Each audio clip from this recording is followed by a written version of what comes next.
Buenas noches. Soy Miriam Suaza, coordinadora del Centro Cultural Facultad de Artes Universidad de Antioquia, y en esta oportunidad, con mucha emoción, es un gusto darle la bienvenida a ustedes, amigos del Centro Cultural y de REMAC, que nos están acompañando no solamente a través de nuestros respectivos Facebook, sino en esta sala de Zoom. A ustedes, apreciada audiencia, prepárense, porque llegamos a un momento esperado, anhelado, y es la apertura del ciclo de Mujeres Auténticas REMAC.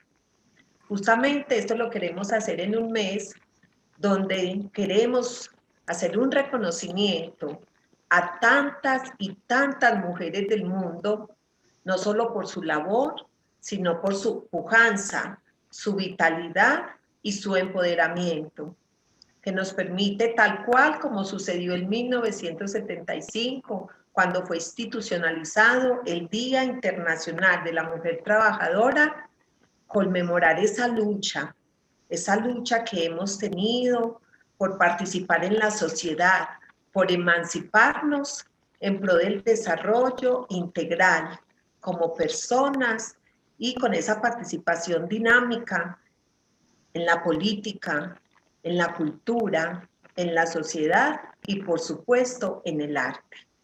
Entonces todo esto da cuenta de esta emoción que como representante de REMAC y del Centro Cultural Facultad de Artes quiero compartir con ustedes. Queremos invitarlos a que se dispongan muy cómodamente donde estén, con algo si desean tomar ya empezando inicio de noche, porque vamos a tener por una hora un encuentro maravilloso. Vamos a estar 3 mujeres acompañándolos y, mejor dicho, vamos a dar paso sin mucha demora a este encuentro y apertura de Mujeres Auténticas, saludando a una representante de este sector justamente. Ella es una mujer trascendental y que en REMAC tiene todo que ver con lo que hoy es esta red de mujeres artistas de Medellín. Me estoy refiriendo nada más y nada menos que a la presidenta del Consejo de Danza, Ángela Penagos, y ya Lucrecia también está con nosotros. Entonces, que sea oportunidad para saludarlas a ambas. ¿Cómo están, Ángela, Lucrecia? Pues estamos muy bien y muy felices de tener hoy a esta invitada de honor. Es necesario escuchar esta voz, esta mujer que ha propuesto ideas innovadoras y que se ha atrevido a mostrar esa capacidad memoriosa de una mujer. Bienvenida, Lucrecia. Muchísimas gracias, Ángela. Miriam, pues feliz de estar aquí con ustedes para compartir un rato y bueno, potenciar lo que significa el alma mater para nosotros, la Universidad de Antioquia, su centro de artes, la Facultad de Artes y obviamente la Red de Mujeres de Medellín, que es sin duda un paradigma por donde ha pasado mujeres desde la ciencia, desde la cultura, desde el arte, tratando de proponer un futuro mejor para todos y entender que solamente podemos soñar una ciudad mejor si entendemos que el futuro es una construcción colectiva, ¿no? Claro que sí, Lucrecia, y justamente, apreciada audiencia, nuestra invitada especial, que es la arquitecta, embajadora de la cultura y el arte en el mundo, desde Medellín, Antioquia, además curadora de arte, docente, y mejor dicho, enseguida ustedes conocerán un poco más a Lucrecia Piedrahita. Pero Ángela, ¿qué te parece antes de empezar a conversar con Lucrecia, nos cuentes esa magia, sí, de auténticas y este encuentro con ese nombre tan espectacular que significa Ángela? Claro, qué bueno ser capaces también de reconocernos en lo que somos.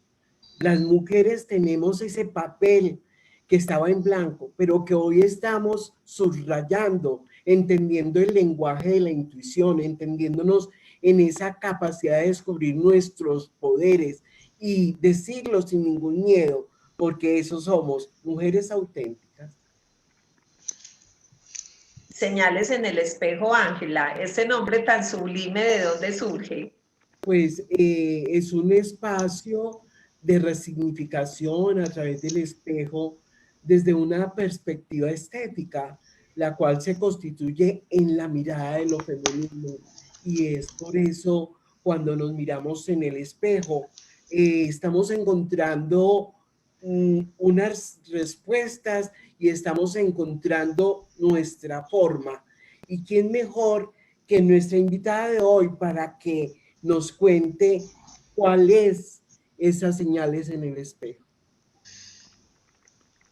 Ángela, cuando hablas de ese nombre de señales en el espejo, pienso en Marcel Duchamp, que va a ser el gran representante del arte del movimiento de principio del siglo XX, que es el dadaísmo, cuando va a hablar del concepto de lo infraleve. Y el concepto de lo infraleve para Duchamp es ese instante cuando nosotros nos retiramos del espejo, ese momento que queda ahí, o por qué cuando vamos entre una calle con miles de personas giramos a mirar a alguien que nos parece especial, ¿sí? Cuando ustedes me invitaban a señales en el espejo, pues pensaba en ese concepto tan bello que es mirarnos a través del otro, ¿no? Y es mirar ese concepto de lo infraleve. Entonces, me pone muy contenta, muy feliz de estar aquí, pues para pensar que además el espejo tiene dos caras, ¿no? ¿Cuáles son? ¿Cuáles son, yo diría que son el alma y es el espíritu, ¿no? Es decir, es ese mundo del plano de lo terrenal, donde compartimos, donde nos relacionamos, donde somos unos aprendices, y ese mundo, el otro mundo de lo espiritual, donde esperamos llegar ligeros de equipaje, con un alma que se ha pulido en el tiempo, en ese aprendizaje que tenemos en la cotidianidad, desde profesores, como somos profesores, docentes, como somos hermanos, como somos amantes, y esa es la belleza que tiene el espejo, ¿no? Que nos permite esas dos caras, ¿no? Sí, Qué me parece bonito. muy bien. Y miren que Lucrecia habla de alma y espíritu. Y justamente eso es lo que en la vida cada uno y cada ser, yo creo que en este caso, a propósito del mes de marzo y ese reconocimiento al poder femenino, pero el ser humano en sí, alma y espíritu, dos pilares que seguro median la vida de todos nosotros. Y justamente Lucrecia, alma y espíritu es lo que podemos reconocer en Lucrecia Piedrahita, arquitecta, museógrafa, curadora de arte y crítica también, y con una representación a nivel nacional e internacional con más de 20 años de experiencia. Lucrecia, ¿nos puedes por favor contar un poco cómo fue ese inicio de tu educación, cómo ha sido ese camino por el estudio de las artes visuales, de la arquitectura, y cómo es que logras conectar de esa manera tan especial y tan bella la arquitectura con el arte y justamente anclado a procesos de sostenibilidad? Sí, muchísimas gracias Ángela y Miriam. Pues como les decía, muy agradecida de estar con la universidad y con la red de mujeres. En mi camino por el mundo de la cultura inicia, yo pienso, desde el primer momento en que nacemos. Nací en una familia muy bella, muy femenina, en el sentido que tengo 7 hermanas y 2 hombres hermanos, con una mamá y un papá que nos protegieron del mundo y nos protegieron no solo, y cuando digo no solo es que el mundo material es importante, pero no es el velo o la túnica que te tiene que cubrir. Ellos nos enseñaron a creer en nosotros mismos, al tener una familia de tantísimas mujeres, por eso me da tantísimo gusto estar con la red de mujeres de Medellín. Nos enseñaron que éramos soberanas en nuestro hacer profesional, que nos enseñaron que el mundo de la afectividad está para resolver la cotidianidad, para hacernos liviana la vida, porque ese es el mundo de los afectos, ¿no? Y bueno, crecí en un colegio que es el Colegio de la Enseñanza, la enseñanza, pues ustedes saben, es un colegio que nos forma socialmente muy comprometidas, eso es algo que yo siento desde mi alma, pero además nos enseñó que el mundo de la cultura, el mundo del arte era un elemento fundamental para crear país. Desde ese punto yo me anclo desde mi colegio y rápidamente pues le manifiesto a mis papás el deseo de estudiar historia del arte y museología, siguiendo los caminos de mi profesora del colegio, que es Ligia Velázquez, que es una institución en Medellín. Yo hablo de Ligia Velázquez, entonces hay señoras de 80, de 70, de 90 años a las que Ligia les dio clase y me dio clase a mí, le dio clase a Katy, mi hermana, que es menor que yo. Es decir, un referente de que la cultura es la única manera que tenemos para sobrevivir, para mostrar el pasaporte que verdaderamente tenemos como colombianos o como ciudadanos del mundo, es cómo tratamos al otro, cómo comprendemos la historia de las civilizaciones, y eso fue mi colegio. Luego me voy a estudiar a Firenze, en Italia, la ciudad del Renacimiento, la ciudad de la trilogía divina, donde pudo estar Miguel Ángel Buonarroti, Leonardo da Vinci, Rafael Sanzio, y allí pues tengo la posibilidad de estar en una universidad con profesores de altísima gama. Es decir, en mi cuerpo de profesores yo tenía a Mina Gregory. La Mina Gregory es la mujer que puede decir qué es un Caravaggio y qué no es un Caravaggio. Es decir, el pintor maldito, el pintor más importante del siglo XVI y XVII, como es el Caravaggio, era mi profesora. O tener a la Teresa Zanovini, que era la mujer más culta, más bella, más elegante físicamente, que había entendido y comprendido el mundo del Renacimiento en una ecuación pitagórica.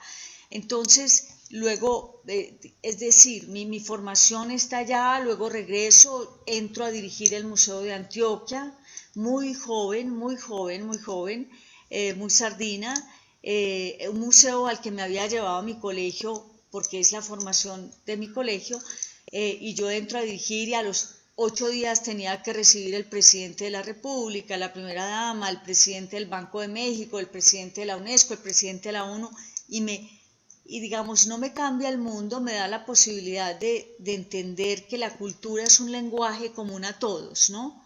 Y que ese personaje importante que era el presidente de la UNESCO, yo lo podía seducir mostrándole a la sala Botero, pero lo podría también convencer que nuestro pueblo, nuestro país conocía la academia, nuestros artistas habían pasado por Europa, y entender que la cultura verdaderamente tiene sentido cuando se introyecta en el ADN, en la piel de nosotros cada día.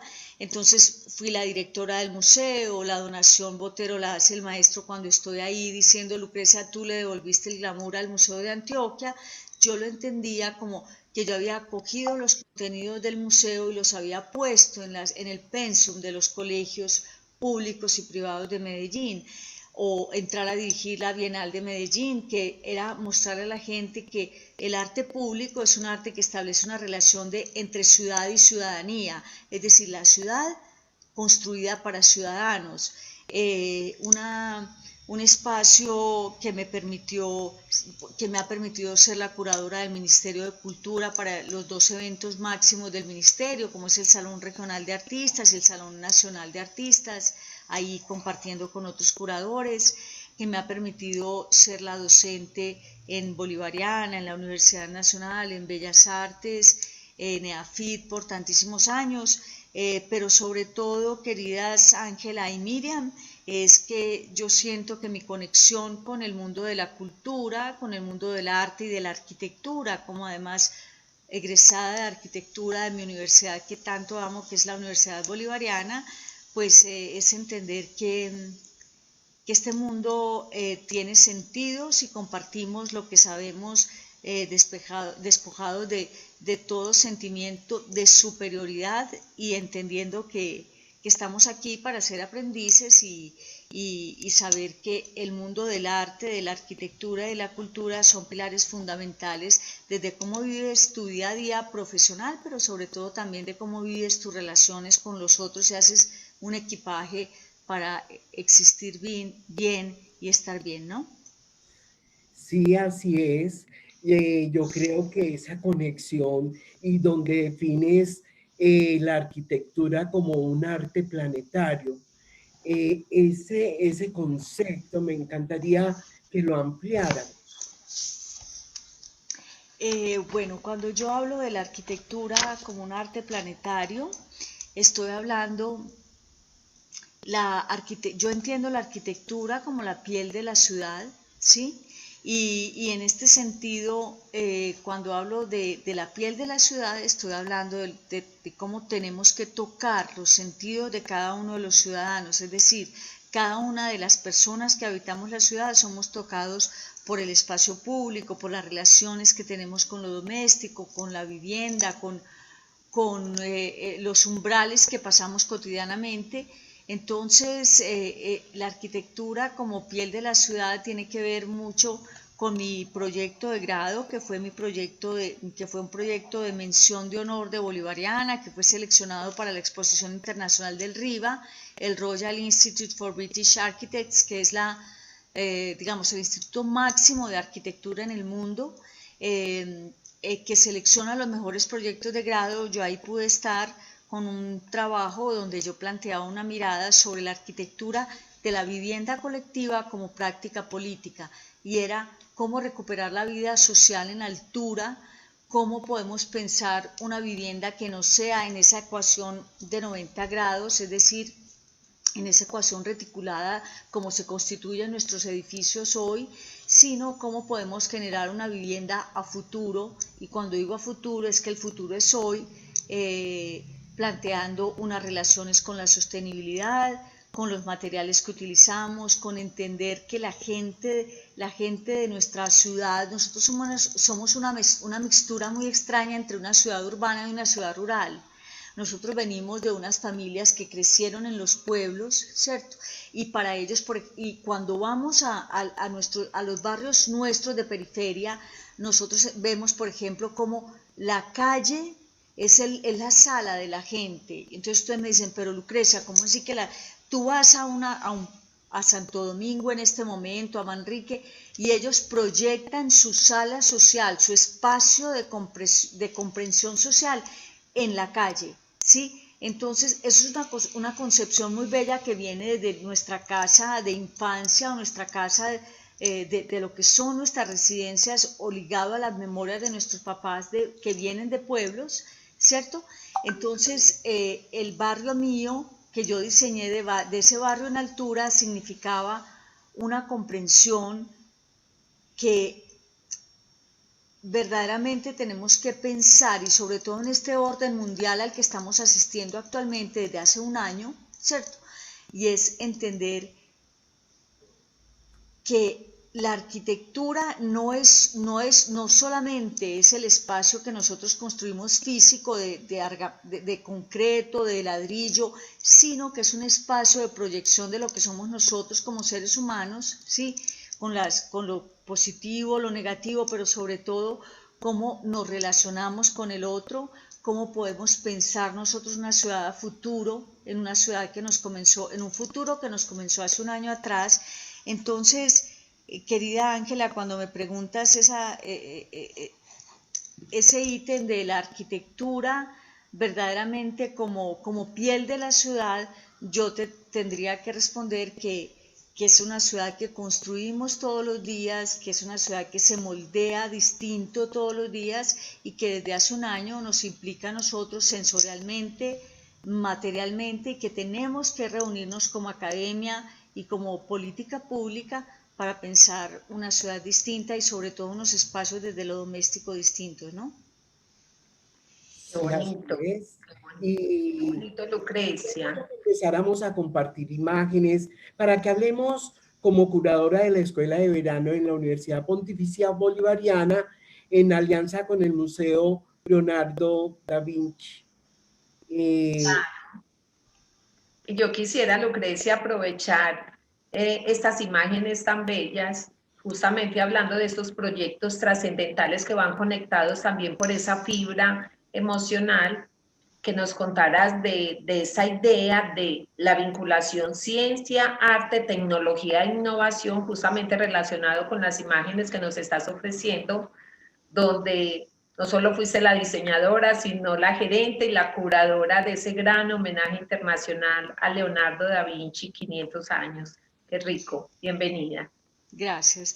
No, pues miren, Bolivariana es una universidad fundamental dentro del grupo del G8, que son las universidades importantes acá en Medellín. En mi trabajo como ser egresada de arquitectura, egresada distinguida de la universidad como especialista en periodismo y docente por mucho tiempo en la universidad, pues les propuse que para el 2019, que se cumplían los 500 años de Leonardo da Vinci, hiciéramos un evento que vinculara lo que Miriam nos dice, arte, ciencia y tecnología. Lo que estamos viendo acá es el imaginario, el render que realizo para el público, y era convertir un polideportivo, ¿sí?, en un taller del Renacimiento, en un taller, una botega, como se conoce, ¿cierto?, donde vinculara todos los saberes. Aquí estamos viendo un escenario rocoso que era para mí importante mostrarle a quien entraba al polideportivo que la universidad a la que asistió Leonardo da Vinci fue la naturaleza, es decir, la verdadera universidad para Leonardo era estar en contacto con la verdad, porque la verdad está contenida en la naturaleza, ¿no? Tuvimos el compartimento de la ingeniería, de la medicina, de la arquitectura, de la ingeniería, de la música, del pensador, y este imaginario se convierte, no sé si están viendo la segunda imagen, sí, en lo que fue verdaderamente el homenaje a Leonardo. Hicimos una alianza con el Museo de Leonardo III di Milano, tuvimos invitados de la NASA, médicos, ingenieros, astrónomos, arquitectos y artistas que nos demostraron por qué Leonardo es una mente, como digo yo, besada por Dios. No celebrábamos no solamente los 500 años de un genio de la humanidad como fue él, sino que estábamos celebrando un renacimiento, ¿sí?, que yo creo que el mundo lo necesita y lo necesita recordarnos que tenemos que estar renaciendo cada cierto tiempo. Esto era la imagen que están viendo, es la imagen de verdaderamente la museografía que la gente se encontraba. Yo había dispuesto sobre el espacio que la gente entrara sobre un códice leonardesco, es decir, sobre un libro sobre los que Leonardo escribía sus apuntes, anotaba sus notas y la gente ingresaba por ese contacto con lo que ustedes están viendo ahí, una gran relación con la naturaleza amazónica. Estamos viendo la obra de Miller Lagos, uno de los artistas e ingenieros más importantes de este país, y entrábamos por esa mirada en un close-up a la selva amazónica, donde él construía esa gran reserva natural a partir del papel, ¿cierto?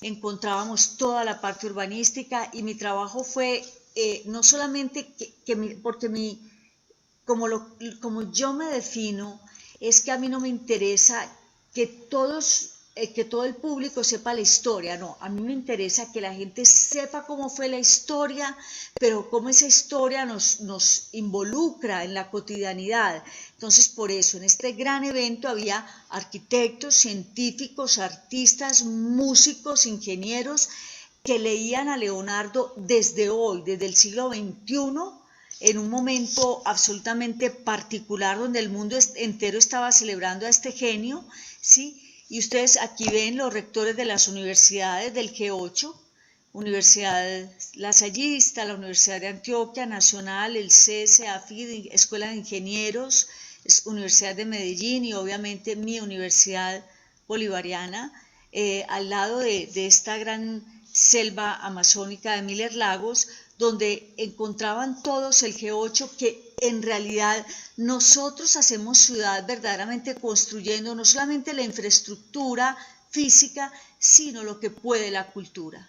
La cultura es el elemento que nos permite reunirnos, que nos permite encontrarnos. Aquí estamos viendo lo que logramos durante 6 semanas en Bolivariana, y era no solamente traer a Mario Taddei, el gran experto en Leonardo, o a Carlo Vanoni, o a los expertos que trajimos de la NASA, sino que era mostrar que somos ciudad porque compartimos ese sentido de humanidad, ese sentido de preocupación por lo que será nuestro futuro, de que nos duele la piel del otro, y eso solo se construye a partir de un imaginario como es la cultura, y la cultura que nos permitía en este caso de la escuela de verano celebrar y conformar talleres verdaderamente del Renacimiento. Ustedes pueden ver aquí cómo nosotros creamos acá en la ciudad talleres de ebanistas, de ingenieros recién egresados de las facultades, que se dieron a la tarea de construir los modelos más especiales de ingeniería, de arquitectura de Leonardo.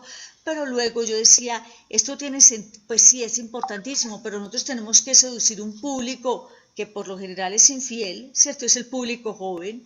Entonces yo decía, les tenemos que poner a ellos una herramienta para cautivarlos acá, porque teníamos una universidad que tiene un colegio desde niños de 3, 4, 5 años. ¿Cómo hacemos para encintar el homenaje de la ciencia, la tecnología y el arte? Y la única manera era pues a partir de la realidad aumentada, de la inmersión virtual y de las pantallas táctiles, y generamos esto que ustedes están viendo, ¿no? La exposición como algo pionero y que no se guarda nada, ¿sí? Generamos los modelos, los 3D, el diseño del despiece de cada una de los dispositivos de Leonardo da Vinci más importantes. Generamos una relación bellísima que hoy es pertinente recordarlo, y es que Leonardo va a diseñar para Ludovico el Moro, el gran gobernador de Milán,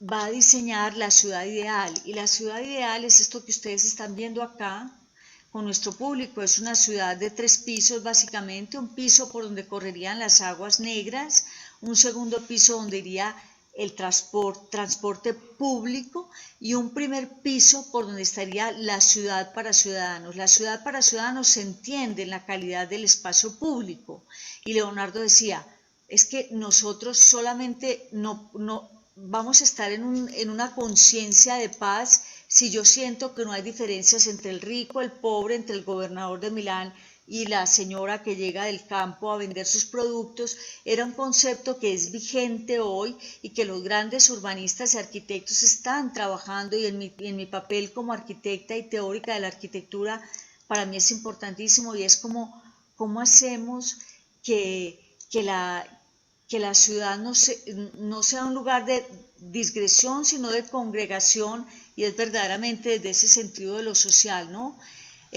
Aquí estamos viendo, levantamos los modelos leonardescos. Aquí estamos viendo el primer robot, que es el Leonardo, como se le conoce, el león que Leonardo va a hacer para el rey Francisco I, considerado, como les digo, el primer robot.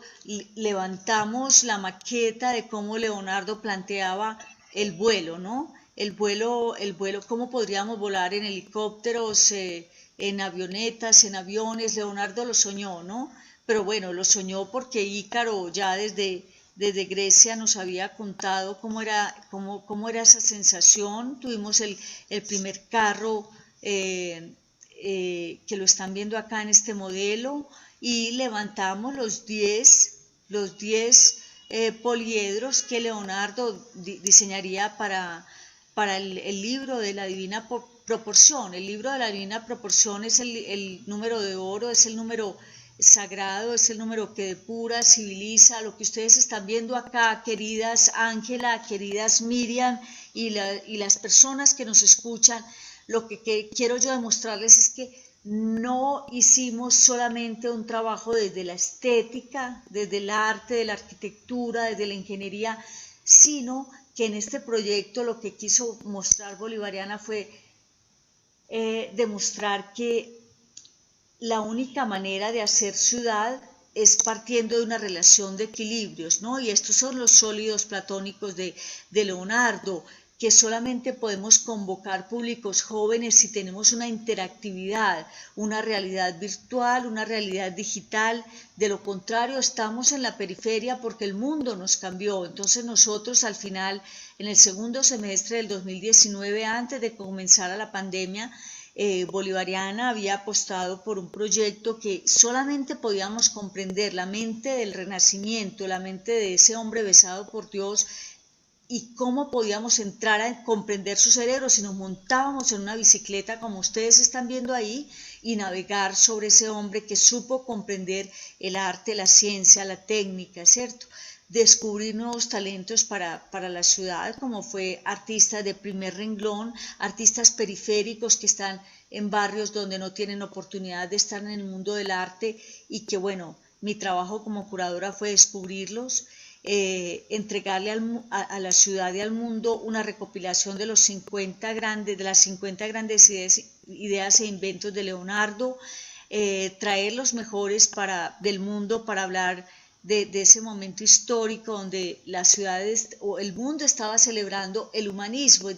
Miren que es una relación muy bella, es el arte, la ciencia y la técnica, pero era celebrar el humanismo, un nuevo renacimiento, que es a lo que nos estamos enfrentando hoy. Bueno, se vistió la ciudad bolivariana entera, las vallas, los carros que pasaban con toda la publicidad, y bueno, ese fue mi paso, digamos, en el último gran proyecto de país que ha tenido Colombia, porque el homenaje a Leonardo fue destacado como el proyecto más importante que tuvo el país a nivel de cultura, de tocar número de gentes. Y bueno, ya me dirán Ángela y Miriam si avanzamos sobre este proyecto del barrio en altura o cómo vamos configurando esta textura de conversación, ¿no?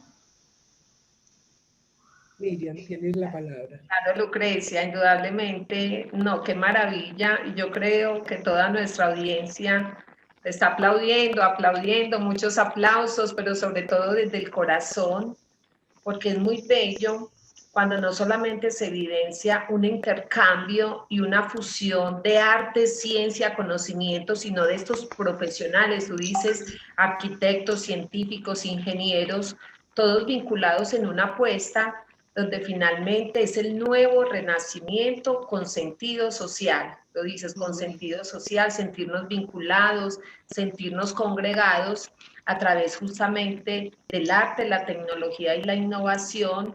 Y esto se sigue vinculando, Lucrecia, justamente para entrar en este otro tema que tiene que ver mucho con esta realidad que has dejado expuesta de nuestra ciudad en algún momento, una ciudad que le ha dolido un proceso histórico, que sabemos que aún hoy sigue muy golpeada por la violencia, donde surgen iniciativas para transformar esta dolorosa realidad, donde inclusive también has sido protagonista con tu familia, y eso te ha llevado a hacer unas reflexiones también de memoria, de patrimonio, y es muy bello cuando hablas de todos estos procesos trascendentales, incluso con esas vinculaciones a nivel internacional, pero entiendo que también desde lo local hablamos de esos sectores vulnerados como los barrios Manrique Oriental y Picacho, y este desplazamiento forzado, y sé que todo eso lo has hecho arte,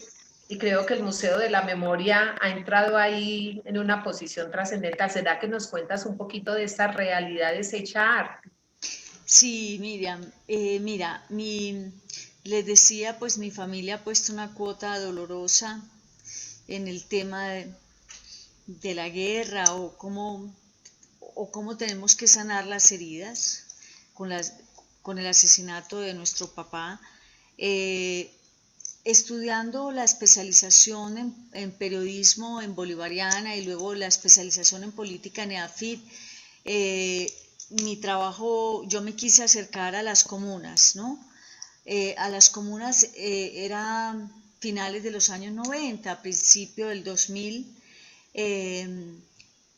pues sabrás que yo había tenido un acercamiento con la ciudad como directora de la Bienal y directora del museo, de Antioquia, pero digamos que no se entiende lo mismo cuando tú haces una mirada crítica sobre la ciudad. Mi trabajo fue investigar cómo se conforma el tejido social de la ciudad, pero sobre todo en el momento que fueron los más cruentos, ustedes saben, del desplazamiento en Colombia, que fue ese tránsito de los 90 al 2000. Mi trabajo fue hacer una investigación sobre la casa. ¿Qué significa la casa para nosotros como ciudadanos, como seres humanos? La ciudad es lo que, la casa es lo que nos da el sentido de pertenencia, el sentido de que pertenecemos a no a una patria solamente, sino, como dice Rosana Reguillo, a una matria, es decir, a una madre que nos acoge. Eso es la casa, ¿no? Entonces, mi trabajo como para la tesis de periodismo y la tesis de política en EAFIT fue hacer una investigación sobre el sentido de la casa para los desplazados. Siempre hemos creído erróneamente que los desplazados son aquellos que salieron de sus casas huyendo a medianoche con su casa a cuestas. Los desplazados somos muchos, ¿cierto? Nosotros, cada uno, yo pienso que si revisa su historia, somos desplazados. Y entonces analicé dos asentamientos, Jardín Oasis, Manrique Oriental y Picacho. De estos salieron 2 libros, y lo que yo analizo es verdaderamente cómo la casa la resuelve la gente desde la casa de infancia, ¿no? Todos reproducimos la casa de infancia. Entonces encontrábamos 2 asentamientos en Medellín que reproducía la casa del que llegaba del Pacífico o que llegaba del interior de Antioquia o de la costa atlántica, y cada uno trata de entretejer su círculo afectuoso, porque la casa es esa onda expansiva de dónde crecimos, con qué nos criaron, con qué nos cobijamos. Y se hizo un trabajo bellísimo, luego una exposición final en el claustro de San Agustín, donde se analizaba en los 10 años cómo había sido el proceso de urbanización de estas poblaciones desplazadas. Y luego, pues sí, Ángela y Miriam me permiten incluir, pues este análisis me va a llevar a plantear mi tesis de arquitectura, que va a ser la vivienda colectiva como práctica política, que es esto que ustedes están viendo acá, lo doméstico, la casa habitada y la ciudad vivida, en un proyecto que se ubicaba literalmente después de la biblioteca de PM. Esas 2 cuadras, yo me tomo esas 2 cuadras y planteo la imagen que ustedes están viendo ahí, esa imagen caleidoscópica de una arquitectura que no respeta el ángulo de 90 grados, porque no me interesa porque nuestros barrios periféricos son barrios así, es decir, sale la escalera, sale el balcón, se retrotrae la entrada.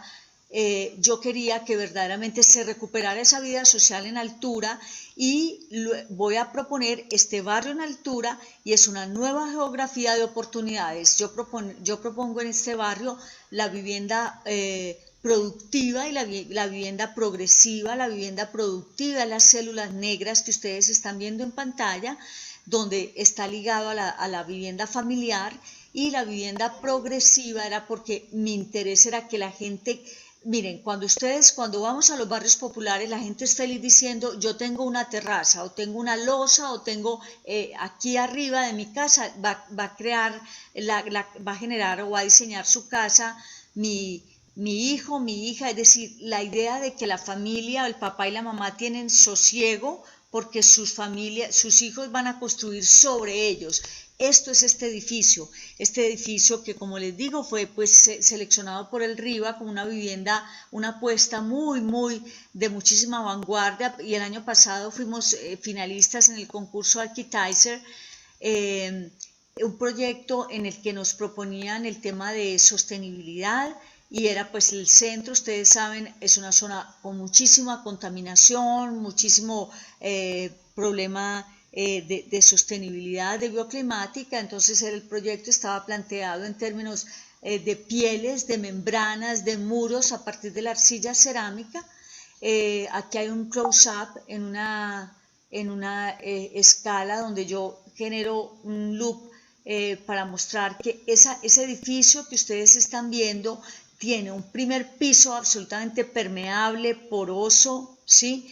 Donde yo recojo las artes y los oficios de Manrique Oriental y de Picacho, pero además los del centro de Medellín, es decir, la gente que trabaja el cuero, el papel, las telas, los metales, y yo los pongo a vivir en un edificio donde la gente tenga menos que moverse, menos que transportarse, menos que generar contaminación, ¿sí? Y hay un primer piso muy poroso, donde hay una gran galería, plataforma que atraviesa ese edificio, porque si nosotros queremos hacer una economía circular, o si nosotros queremos pensar, señoras y señores, una ciudad futura, y cuando hablo de una ciudad futura comenzó hace un año exactamente, ¿sí? Es decir, ¿cómo vamos a vivir al futuro? ¿Cómo nos vamos a relacionar? Tenemos que seguir manteniendo un distanciamiento, una asepsia con el otro, porque estamos ante una pandemia que no se nos va a terminar ahorita con una vacuna. Este proyecto toma una vigencia tremenda porque es cómo hacemos que la gente se tenga que mover menos, ¿sí? Está en su casa y abre una puerta y está en el taller donde trabaja. Y si esa familia que está trabajando los metales, la tela, el cuero, tiene que tener un espacio de visibilización, de comercio, de marketing, y ese primer piso tenía una gran galería plataforma, lo tiene, ¿cierto? Para exhibir lo que la gente hace, ¿cierto? Y tenemos que tener unos centros de emprendimiento, de innovación, de tecnología, que lo tiene el edificio regulado en distintos pisos, pero además con unas células pulmonares verdes, porque el centro de nosotros es muy, muy contaminado, con muchísimo calor. Entonces el edificio va generando unas células que crecen y decrecen de patios, de micropatios, de plazas, de parques, de avenidas, para generar verdaderamente una ciudad en altura. Esto es este edificio al que Miriam hacía referencia, ¿sí? Un edificio que como en esta última imagen, ¿cierto? Una perspectiva antropológica de paisaje rural y paisaje urbano.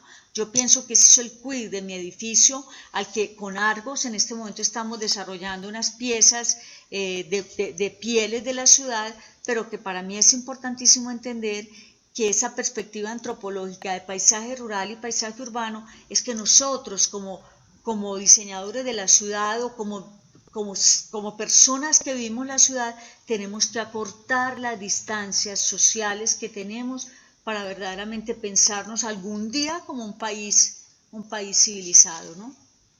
Así es, y lo nombras edificio silente, una danza de sombras, penumbra y luz. ¿Por qué? Sí. Ángela, ¿me escuchas? Sí, te escucho. Sí, eso es este edificio. Ustedes están viendo sobre la izquierda un dibujo mío de cómo los invernaderos tienen que permear ese edificio en altura, y sobre la derecha pues ustedes están viendo la magia de lo que significan las arcillas cerámicas para nosotros, que nos enseñó el maestro Rogelio Salmona, que era nuestra gran conquista de los materiales desde lo local. Y bueno, yo lo planteo aquí en términos de estereotomía, de luz y sombra, como lo subrayas, Ángela, pero sobre todo del sueño que tenemos de diseñar una ciudad distinta, ¿no? Claro que sí, a mí me parece muy interesante como un proyecto novedoso, diferente y que piensa en lo social. ¿Qué te hace entrar como en ese mundo de lo social, del que menos tiene? Me inspira que crecí en la abundancia, y yo les diría en la abundancia del amor, de un papá y una mamá que nos amaron, de mi mami, que tú lo sabes, Ángela, hace poco ha partido al paraíso, pero que dejó en una familia de muchísimas mujeres, y de mi hermano, que es el médico que está vivo. Nos enseñaron que no hay manera de conquistar la eternidad si no es sirviéndole al otro, ¿no? y eso lo vivimos siempre. Entonces yo siento que mis diseños y mis escritos y mis conferencias y mis clases y cómo yo logro tocar el alma de la gente es porque tuvimos siempre el sentido del amor, de lo que significa darse al otro, entregarse al otro, y de ahí proviene, Ángela, ese sentido social, un sentido social que se subraya desde el colegio, la enseñanza, como te decía, nosotras en la enseñanza nos enseñan que podemos ser las mejores en la física, en la química, en matemáticas y en la cultura, pero que nada tiene sentido si no partimos esa parte que la vida nos ha dado con los que tienen menos, ¿no? Y luego, pues, de bolivariana, con un sentido de pertenecer a una familia religiosa, a una familia como universidad, que entendemos que si no tenemos un sentido social, un sentido por el dolor del otro, por la compasión, que yo pienso que no hay palabra más bella de la compasión, y es como el dolor del otro nos permea y podemos nosotros cambiarle el día a día. Es la única manera como tiene sentido la humanidad, ¿no? Así es. Y mencionaste este tiempo de incertidumbre, de pandemia y recogimiento. Quisiera que nos contaras cómo lo has vivido y qué te ha enseñado, qué ha significado este tiempo para ti. La pandemia para mí ha significado, primero, pues una conciencia social, y es que la economía ha sido golpeada para todos, y tenemos que aprender a vivir con lo que tenemos, ¿no? Es decir, la pandemia nos enseñó que la vida no es solamente consumir, sino que es aprender a vivir con lo que tenemos. La pandemia, este nuevo orden mundial, como yo lo llamo, pues nos ha enseñado a visibilizar el sentido de lo ético y de lo estético en los términos como lo plantea Kant y Hannah Arendt, que es la imaginación, ¿no? La imaginación es el puente entre la ética y la estética, ¿no? Yo diría, es un gran resultado de este año que tenemos de confinamiento y de un relacionamiento distinto. La pandemia es un nuevo orden social donde nos significa que a nosotros como creativos, lo hablo desde mi campo, como arquitecta, como curadora, nos tiene que llevar a plantear una relación distinta con la ciudad, distinta con las ciudades, con los espacios domésticos y sobre todo de un contacto con los demás, ¿no? Aquí estamos compartiendo un escenario distinto que es de lo virtual, desde lo digital. Seguramente si no estuviéramos en pandemia estaríamos todas tres reunidas en la Universidad de Antioquia y compartiendo, pero la belleza de este mundo que nos ha dado esta situación a la que estamos asistiendo, pues es entender que tenemos que aprender y ser, digamos, moldeables al cambio, ¿sí? Pero sobre todo tener una mirada propositiva. A veces siento que la pandemia se le ha sentado a la gente en la línea de tiempo, en la manera como vimos la ciudad, como vimos la cotidianidad, y a mí me angustia ciertas cosas porque para mí sentir un tiempo ralentizado me da mucha dificultad.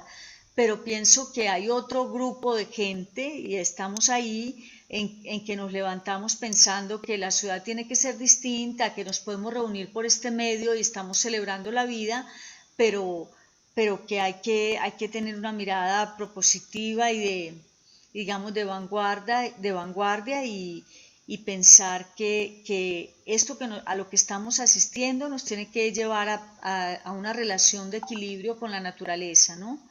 La naturaleza entendida en términos de esa gran cúpula que nos protege, que la pervertimos en un momento de la evolución humana, y que este mundo nos dice, aquí no hay ni mayores ni menores ni en la mitad, esta es una relación de equilibrios, y ese es el camino y el aprendizaje que tenemos que tener, Ángela. Claro que sí. Y yo quisiera que siguiéramos el camino para que nos hablaras de ese bello proyecto del Magnolio. Sí, el proyecto del árbol del magnolio es un proyecto que iniciamos en abril del año pasado.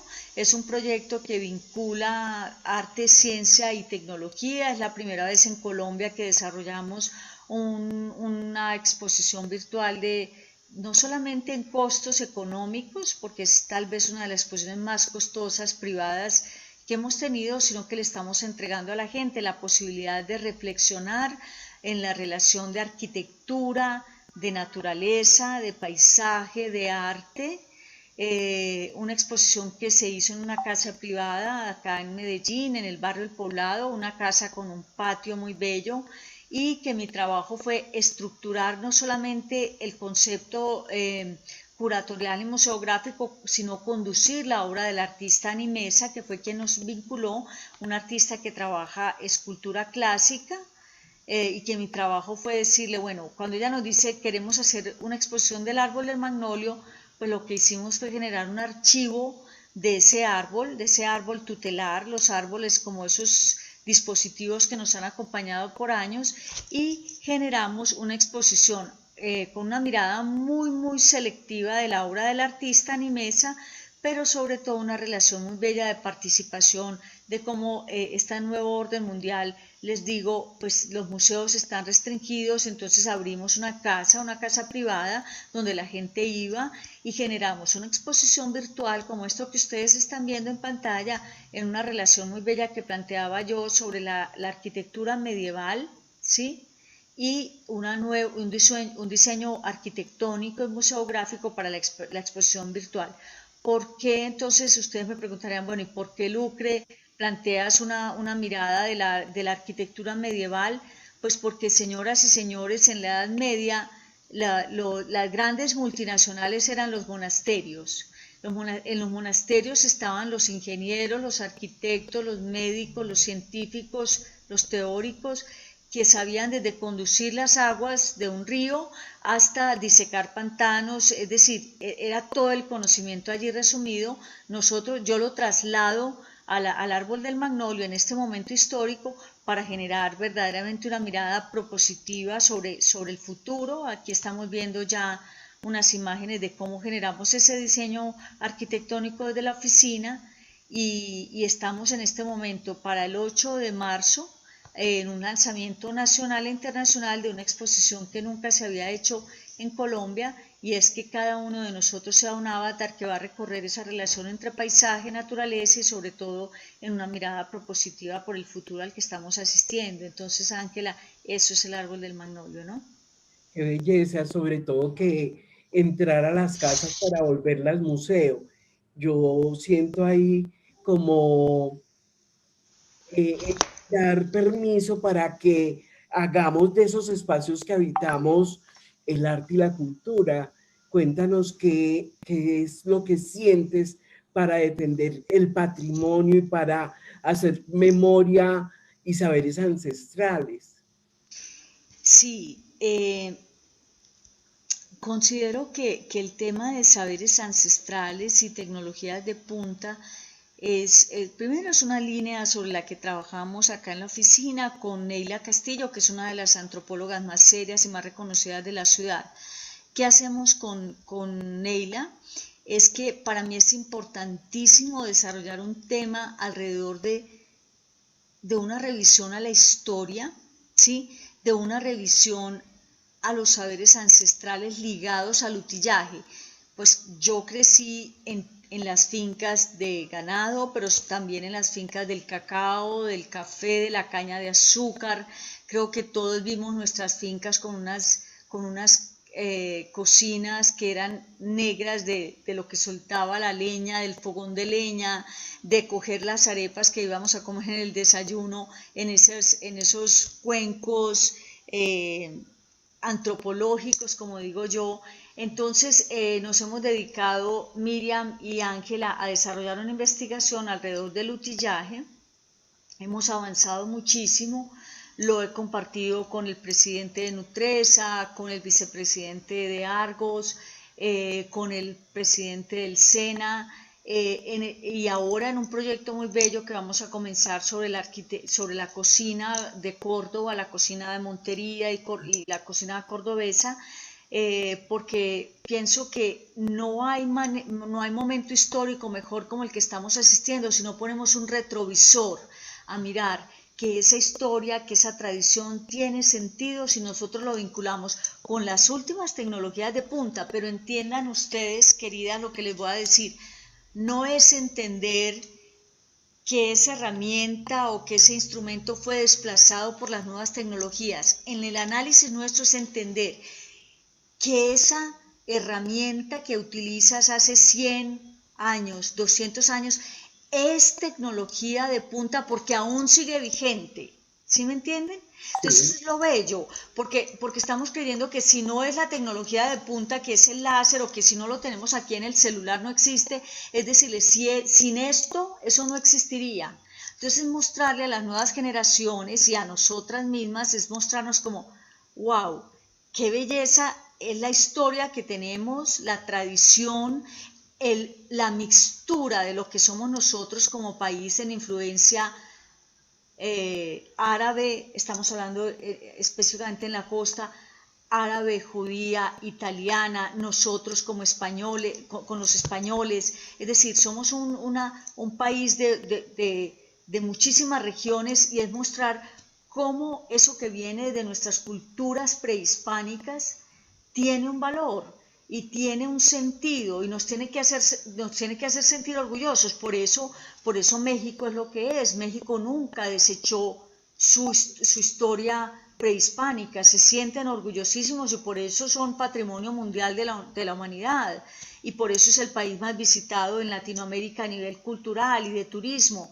Y por eso, entonces yo digo, ¿cómo hacemos para, a partir de, por ejemplo, del utillaje en la cocina y en la cotidianidad del espacio doméstico y de las prácticas agrícolas, nosotros encontramos ahí un valor tan bello para verdaderamente celebrar lo que somos como cultura, pero sobre todo mostrar que esa relación entre tecnologías de punta y saberes ancestrales es una ecuación en perfecto equilibrio, ¿no? Qué maravilla, y ya el tiempo se nos va agotando, querida Ángela, querida Lucrecia. Seguramente nuestra audiencia está tan maravillada como lo estamos nosotros acá en esta sala de Zoom. De hecho, aprovechemos para saludar a la vicepresidenta de Remar, a Margarita, que está en esta sala, y también nos saluda Débora Dante desde Conversarte, nuestra querida Débora de Remar, y todas las mujeres Remar con sus familias, sus amigos que nos acompañan, Lucrecia, y estamos encantados. No sé, Margarita nos quiere dar un saludo, Márgara. Por supuesto, estamos contigo. Encantada de estar con Lucre, qué maravilla, mi Lucre. Gracias, tú siempre tan brillante con tus exposiciones. Me hiciste vivir unos años del colegio con Ligia, porque también fui alumna de ella.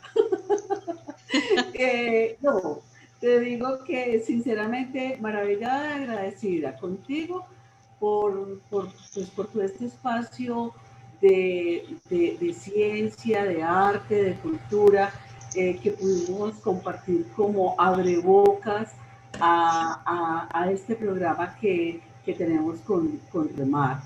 Y de verdad que las palabras se quedan cortas, Lucrecia, porque tu exposición es tan profunda y tan sabia en todo lo que dices, que con cada frase que expresas y con todo lo que vas mostrando, nos abres todo un mundo en el hoy y en el ayer. Y en el futuro, que es hoy, como lo decías, ¿cierto? Porque el futuro es ya, es hoy. Entonces, de verdad que un saludo corto de agradecimiento. Sabes que te quiero, que te aprecio y que te valoro mucho. Muchísimas gracias, Márgara. Sabes que también te aprecio y te quiero muchísimo, y bueno, feliz de estar con ustedes en esta universidad y en esta red de mujeres que han hecho tantísimo por Medellín, ¿no? Total. Nosotros nos sentimos honradas, Lucrecia. Y bueno, hay una última pregunta, Lucrecia, que nos están haciendo en redes. Nos están preguntando que esta magia que nos has expuesto hoy, entendemos que está consolidada en unas obras, en unos libros, que dónde pueden encontrar todo este estudio que no solamente en el arte nos has ofrecido, sino elementos teóricos, nos están preguntando en redes. ¿Nos cuentas un poco de tus libros? Sí, claro que sí, Miriam. Mira, estamos más o menos a 20 días de tener los libros del sentido de la casa para el desplazado, que van a estar digitales. Ya se había tenido un flipbook, pero sale ahora pues una versión muy actualizada de estos dos libros. Para ustedes, pues yo les ofrezco con todo el gusto el PDF del libro de Doris Salcedo, que fue el proyecto que me encomienda la Universidad de Chicago para dirigir la edición latinoamericana de la obra más seria que se ha escrito sobre la artista más importante del mundo, que es Doris, porque Doris ha sido catalogada como entre las 10 mejores artistas. Para mí Doris está entre los 2 mejores artistas del mundo, que son Ai Weiwei, el chino, y Doris Salcedo, un artista a quien en los grandes museos le han hecho retrospectiva. Estamos hablando del Art Institute de Chicago, estamos hablando del Guggenheim de New York, estamos hablando que la representa White Cube, la galería importantísima top de New York y de Londres. Con ese PDF pues que yo les puedo compartir a ustedes para que la gente encuentre el texto más serio que se ha escrito sobre un artista que ha hecho una revisión a la violencia en Colombia, y no solamente en Colombia, sino en el mundo. Y pues decirles que desde la oficina estamos más o menos hace unos 6 meses construyendo un libro que tiene una segunda deriva, y era el que yo quería compartir con ustedes acá, y es que nos hemos unido con María Toro. María Toro es una artista, es una mujer muy joven que tiene un trabajo de ilustración infantil. Cuando les digo infantil, ingenua, naïf, es una mujer que con una línea y una paleta de color muy fresca nos hace sentir emociones. Entonces nos hemos unido para generar un libro que va a hacer una revisión a lo que es el ADN de mi saber, y es cómo enseñarle a ver a los demás. Entonces estamos trabajando un libro que une arquitectura y arte, pero sobre todo a través de un dibujo muy bello, muy ingenuo,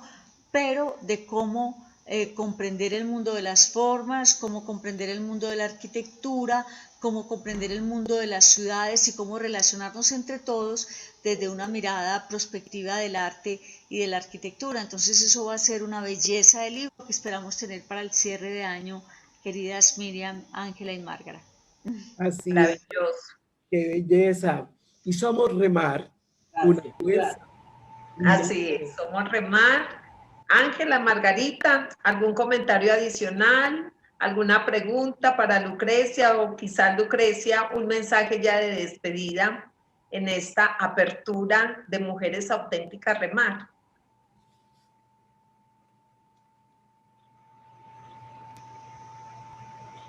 Perfecto.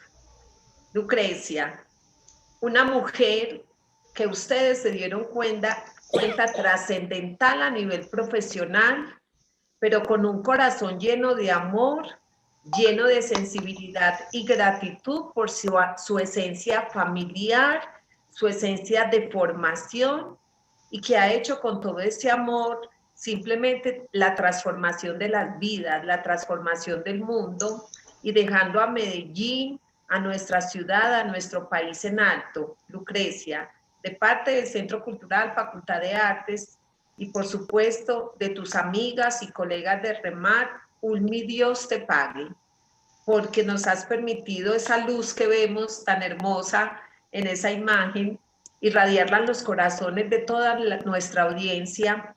Y como decía Margarita, como decía Ángela, qué bendición que estés en nuestras vidas. Muchísimas gracias, Lucrecia.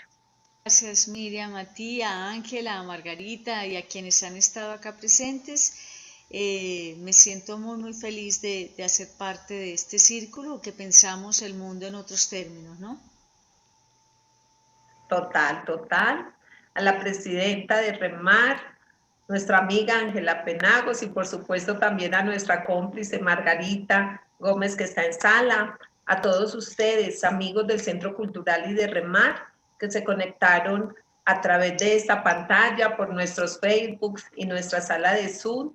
Muchísimas gracias a todo el equipo de comunicaciones y al equipo técnico del Centro Cultural Facultad de Artes que hacen posible que el mundo se entere de lo que sucede en Medellín, Antioquia.